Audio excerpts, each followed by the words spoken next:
O, sino ang magbibigay sa atin ng pera? Sino? Saan tayo hihingi ng pera? Kay Tito Tupper. O, sige, lapitan mo ngayon. Tito Tupper, bigyan mo kami pera. Hindi pa sa daddy. Doon kay Mami Hazel. Hindi ako aalis.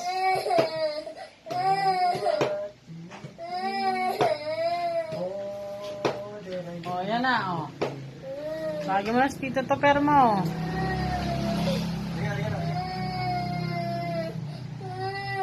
Sige na.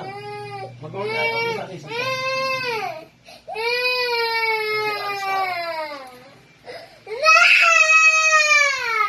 Hindi ako aalis. May kukunin na ako.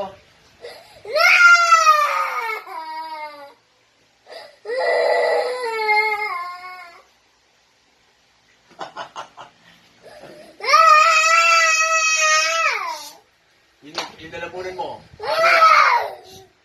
Tumigil. Kapag gano'n na, malapit na. Nilipat na sa dati ng, ng working work experience. Yayaman na kasi tayo, magkakaroon tayo ng negosyo.